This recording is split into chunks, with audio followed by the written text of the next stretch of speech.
हर्षित landmark, सपनों का घर जैसा आप चाहते हैं हम बनाते हैं। 1, 2 एवं 3 BHK ready position flats. Call 9827321321। हम हैं सिंघानिया बिल्डकॉन। राजधानी रायपुर में डेंगू के बढ़ते प्रकोप के बीच रायपुर नगर निगम और स्वास्थ्य विभाग की तैयारियां दुरुस्त की जा रही हैं।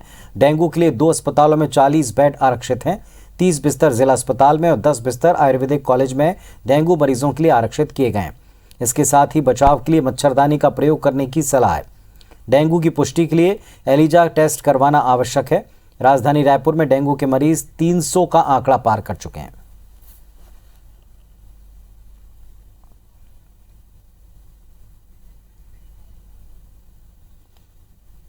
तो स्वास्थ्य विभाग तैयारी कर रहा है। 40 बिस्तर आरक्षित किए हैं डेंगू मरीजों के लिए।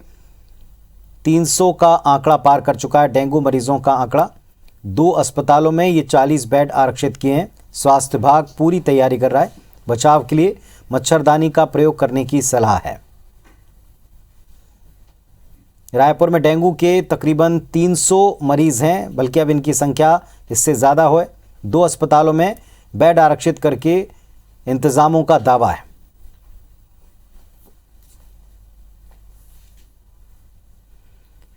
वहीं मध्य प्रदेश में डेंगू का कहर बढ़ता जा रहा है और ऐसी 4 तस्वीरें आपको दिखाते हैं। भोपाल में पिछले 24 घंटे में डेंगू के 4 नए मरीज मिले। अब तक 185 मामलों की पुष्टि हो चुकी है।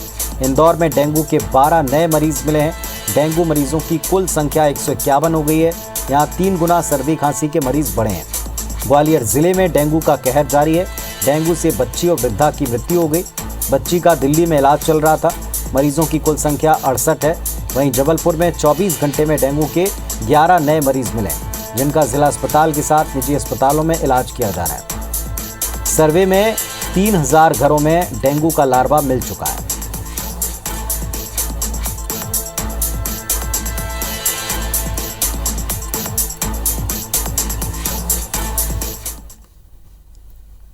जबलपुर में बेकाबू हुए डेंगू का फैलाव रोकने के लिए नगर निगम ने पूरे शहर में कूलर के इस्तेमाल पर प्रतिबंध लगा दिया, तो दूसरी तरफ प्रशासनिक अधिकारियों के दफ्तर में कूलर का इस्तेमाल जारी है।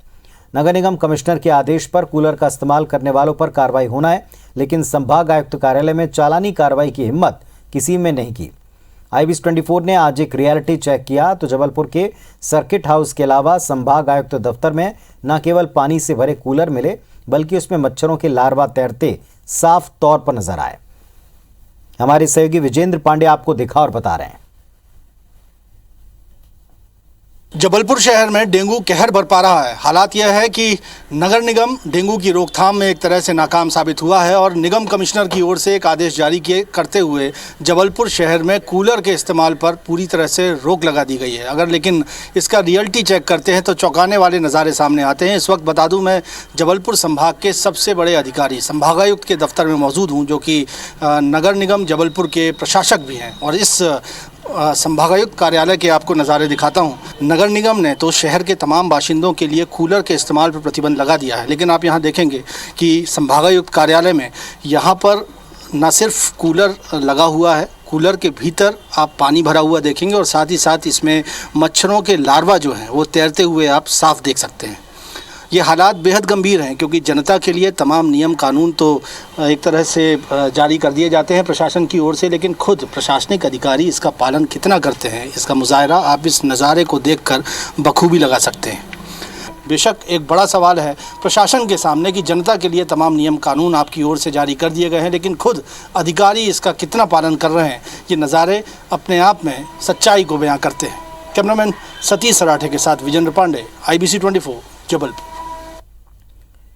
तो तस्वीरें हमारे दर्शकों को हम दिखा रहे हैं जबलपुर में, जहां डेंगू के बढ़ते मरीजों के बाद एक तुगलकी फरमान आया कि पूरे शहर में पानी वाला कूलर कोई नहीं चला सकता, लेकिन संभाग के दफ्तर में, संभाग आयुक्त के दफ्तर में न केवल कूलर पानी से भरे मिले, बल्कि उसमें लार्वा तैरते आप तस्वीरों में साफ देख पाएंगे। तो ऐसे में दूसरों से नियम पालन करवाने का और कड़ाई से, सख्ती से उसका पालन करवाने का जो जिम्मा है, उसके ऊपर एक बड़ा सवालिया निशान लगता है। सरकारी दफ्तरों में न केवल कूलर पानी से भरे पाए, बल्कि इसमें भरपूर लार्वा दिखाई पड़े और ये खुली आंखों से दिखाई पड़ रहे हैं, सामने स्पष्ट तैरते हुए दिखाई पड़ रहे हैं। तो डेंगू के चलते कूलर पर प्रतिबंध आम लोगों के बीच में इसका कितना असर होगा समझा जा सकता है। ये तस्वीरें आपको दिखा रहे हैं निगम आयुक्त की, जो प्रशासक हैं निगम के, उनके दफ्तर में लगे हुए कूलर, उसमें भरा हुआ पानी और तैरते हुए लार्वा।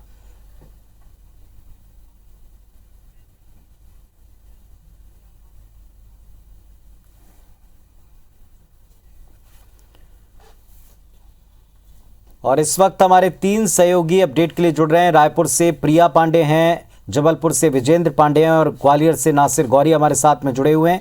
सबसे पहले विजेंद्र, आप ही के पास में आते हैं। जो तस्वीरें आपने दिखाई अपने आप में बहुत से सवाल खड़े करती हैं कि इस तरह के फरमानों का क्या और कितना असर जमीन पर होता होगा।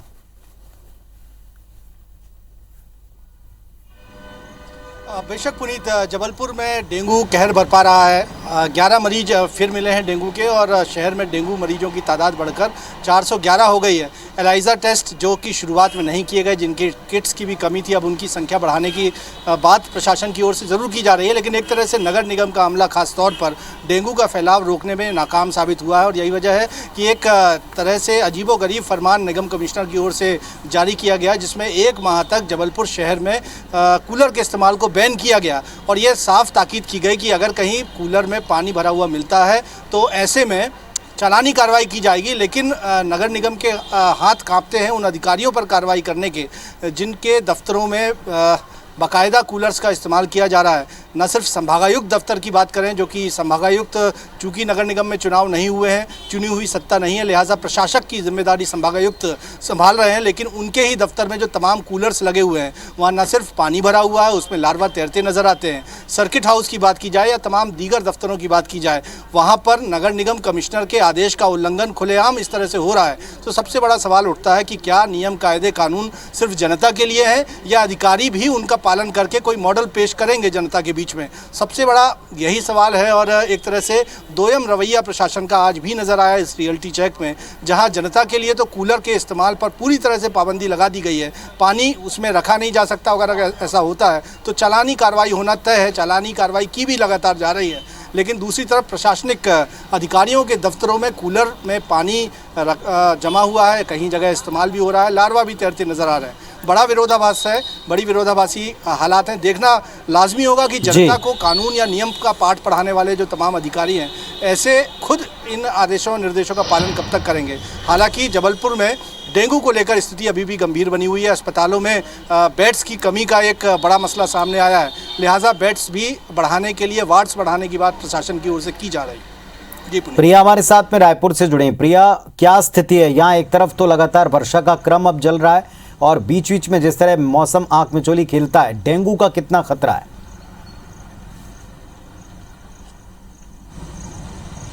बिल्कुल, लगातार प्रदेश में बारिश हो रही है और जलमग्न पूरा प्रदेश लगभग हो चुका है। राजधानी रायपुर भी हमने तस्वीरें दिखाई। डेंगू का प्रकोप लेकिन इस बीच थमने का नाम नहीं ले रहा है। हालांकि 2 दिन सरकारी छुट्टी होने के कारण स्वास्थ्य विभाग ने डेंगू के आंकड़े जो है वो जारी नहीं किए, लेकिन हमने देखा कि डेंगू के आंकड़े जो है वो 350 का आंकड़ा पार कर चुके हैं। राजधानी रायपुर में बीते 2 सालों में इतना बड़ा आंकड़ा जो है वो नहीं रहा है और इस बार ये आंकड़ा लगातार बढ़ रहा है और आगे भी यही स्थितियां बनी हुई है क्योंकि रोजाना जो रिपोर्ट आ रहा है उसमें ज्यादातर लोग पॉजिटिव आ रहे हैं। हालांकि अब स्वास्थ्य विभाग और नगर निगम ने थोड़ी मुस्तैदी बरती है और अब अस्पतालों में, जिला अस्पताल समेत आयुर्वेदिक कॉलेज को मिलाकर 2 अस्पतालों में 40 बिस्तर जो है वो सिर्फ और सिर्फ डेंगू के मरीजों के लिए आरक्षित कर दिया है। 30 बिस्तर जो है वो जिला अस्पताल में है और 10 बिस्तर जो है वो आयुर्वेदिक कॉलेज में है। यहाँ पर डेंगू का इलाज पूरी तरीके से मुफ्त होगा। लगातार नगर निगम हो चाहे स्वास्थ्य विभाग हो, समन्वय की कमी के कारण धरातल पर जो योजनाएं पहुंच पानी थी, चाहे वो जांच शिविर लगाना हो, लोगों को जागरूक करना हो, मच्छरदानी को लेकर जो अलर्टनेस थी, वो एंटी लार्वा का छिड़काव, ये तमाम चीजें उस लेवल पर धरातल पर नहीं पहुंच पाई और यही एक बड़ी वजह थी जिसके कारण डेंगू का प्रकोप इस तरीके से राजधानी रायपुर में इतने सालों बाद देखने को मिला। अब कहीं ना कहीं थोड़ा बहुत समन्वय नजर आ रहा है और 350 का आंकड़ा पार करने के बाद आखिरकार अब स्वास्थ्य विभाग जागा है और अब डेंगू के लिए अलग से बिस्तर जो है वो आरक्षित कर दिए गए हैं। यहाँ पर लोगों की भी थोड़ी जिम्मेदारी बनती है क्योंकि अब मौसम जो है ठंडा हो चुका है तो कूलर में पानी ना जमा रखें। हालांकि नगर निगम भी लगातार इसके लिए ये कह रहा है कि हम जागरूकता के लिए अभियान भी चलाएंगे। जब सभी जोनों में जाएंगे, सभी वार्डों में जाएंगे, लोगों को जागरूक करेंगे, खासकर उन वार्डों में जो ज्यादा प्रभावित रहे हैं जैसे कि रामकुंड, रामनगर। हालांकि अब ये देखना होगा कि नगर निगम की ये वादे धरातल पर कितने खरे उतर पाते हैं, कितना वो लोगों को जागरूक कर पाते हैं। चलिए, हमारे साथ में इंदौर से दीपक यादव जुड़ गए हैं, उनका रुख करते हैं। दीपक, अगर आप मुझे सुन पा रहे हैं तो बताएं क्या स्थिति है डेंगू को लेकर। हाँ, देखिए पुनीत, डेंगू की स्थिति इंदौर में भी काफी खतरनाक है। यहाँ पर भी अभी तक 151 मरीज निकलकर आ चुके हैं और रोजाना करीब 10 से ज्यादा संख्या डेंगू के मरीजों की निकलकर सामने आ रही है। अगर हम बात करें तो अभी तक एक डेंगू के मरीज की मृत्यु की पुष्टि हो चुकी है। इसके अलावा रोजाना यहाँ पर मरीजों की संख्या में इजाफा हो रहा है, जिसकी वजह से हॉस्पिटल्स में मरीजों के एडमिट करने के लिए भी जो है काफी मशक्कत करनी पड़ी। और केवल डेंगू ही नहीं बल्कि इसके अलावा वायरल फीवर और जो अन्य बीमारियां हैं, जो मौसमी बीमारियां हैं, उसका भी सबसे ज्यादा प्रकोप यहाँ पर देखा जा रहा है। और इसी वजह से एक विस्तृत तौर पर डेंगू को लेकर एक आदेश भी पारित किया गया। जगह जगह पर लार्वा को नष्ट करने के लिए कवायद की जा रही है और इस कवायद में जनप्रतिनिधियों का भी साथ लिया जा रहा है। 15 सितंबर से एक बड़ी मुहिम इंदौर में शुरू की जाएगी डेंगू के लार्वा को खत्म करने को लेकर, जिसमें अधिकारियों के साथ में जो जनप्रतिनिधि है वो भी शामिल रहेंगे और जहां जहां पर भी जल भराव की स्थितियां हैं वहां पर उन जगह पर लार्वा को नष्ट किया जाएगा। इसके अलावा नगर निगम ने भी फरमान जारी किया है कि जहां पर भी किसी सार्वजनिक स्थल पर या किसी निजी क्षेत्र में अगर लार्वा मिलता है तो वहां पर उस जो ऑनर रहेंगे उसकी ये जिम्मेदारी होगी, उसके ऊपर चालानी कार्रवाई भी की जा सकती है। फॉगिंग भी की जा रही है, लगातार चीजें हो रही हैं, लेकिन मौसम जिस तरीके से बार बार करवट ले रहा है, कभी तेज बारिश हो रही है, कभी तेज धूप निकल रही है, तो इस वजह से डेंगू के मरीजों की संख्या में इजाफा काफी हो रहा है। और दूसरा, जो उत्तर प्रदेश में जिस तरीके से D2 वायरस का खतरा देखा गया है, जो अपडेट वर्जन देखा गया है डेंगू का, उसी की आशंका शायद इंदौर में भी व्यक्त की जा रही है। इसको लेकर भी अधिकारी लगातार चर्चा कर रहे हैं। लेकिन ये यहाँ डेंगू के मरीजों की संख्या की बात करें तो स्थिति थोड़ी सी गंभीर बनी हुई है। ग्वालियर में क्या स्थिति है? नासिर गौरी हमारे साथ में जुड़े हैं ग्वालियर से। नासिर, बताएं क्या स्थिति है वहां। देखिए पुनीत, ग्वालियर जिले की बात करें तो पूरे ग्वालियर चंबल संभाग में लगातार डेंगू का जो डंक है वो अपना कहर बरपा रहा है। अकेले ग्वालियर जिले में 68 मरीज मिल चुके हैं और साथ ही आज एक बच्चे की मौत हुई है, साथ ही एक वृद्ध महिला की डेंगू से मौत हो गई है। इसको लेकर ग्वालियर जिला प्रशासन ने अलर्ट पर है और स्वास्थ्य विभाग को निर्देश दिए हैं कि जहां जहां पर जो केस मिल रहे हैं डेंगू के, वहां पर फॉगिंग कराई जाए। लेकिन देखने में यह आ रहा है कि जो आदेश दिए जा रहे हैं स्वास्थ्य विभाग की तरफ से, प्रशासन की तरफ से, वो नाकाफी है, क्योंकि आदेश तो दे दिया गया कि फॉगिंग करी जाए, लेकिन कहीं पर भी ग्वालियर शहर में अभी ऐसा दिखाई नहीं दे रहा है कि डेंगू से बचने के लिए स्वास्थ्य विभाग का अमला है वो कहीं निकला हो या टेस्टिंग कर रहा हो या छिड़काव कर रहा हो दवाओं का, जिसके चलते लगातार जो डेंगू के जो मरीज हैं उनकी संख्या में इजाफा हो रहा है। हालांकि इस मामले को लेकर ग्वालियर हाईकोर्ट की ग्वालियर बेंच में एक पिटीशन भी फाइल थी, उसमें डायरेक्शन दिया गया था और साथ ही कहा गया था कि जिला प्रशासन और स्वास्थ्य विभाग जो डेंगू से बचने के जो उपाय है वो उसके लिए काम करे, क्योंकि पिछली बार का जो आंकड़ा था बहुत हजारों तक आंकड़ा पहुंच गया था ग्वालियर चंबल संभाग में, उसको लेकर एक पिटीशन भी फाइल हुई थी। इसमें मौतें भी काफी हुई थी, लेकिन उसके बावजूद भी डायरेक्शन दिया, उसमें भी जो ग्वालियर का जिला प्रशासन है चाहे स्वास्थ्य विभाग है वो नाकाफी काम कर रहा है और इसके चलते लगातार जो डेंगू के जो मरीजों की जो संख्या में इजाफा हो रहा है वो लगातार होता जा रहा है। और हम देख रहे हैं जो ग्वालियर के जय रोग अस्पताल की जो ओपीडी है, ग्वालियर चंबल संभाग का सबसे बड़ा जो अस्पताल है, वहां पर ओपीडी में जो संख्या है हर रोज 3200-3500 मरीजों की हर रोज हो रही है। जो अपने आप में एक डॉक्टर्स के मुताबिक अपने आप में पहली बार है कि इतनी बड़ी संख्या में यहाँ पर मरीजों आ रहे हैं और साथ ही वायरल फीवर के शिकार हो रहे हैं, तो कोई ना कहीं डेंगू का भी शिकार है। चलिए, बहुत शुक्रिया आप सबका इस पूरे अपडेट के लिए।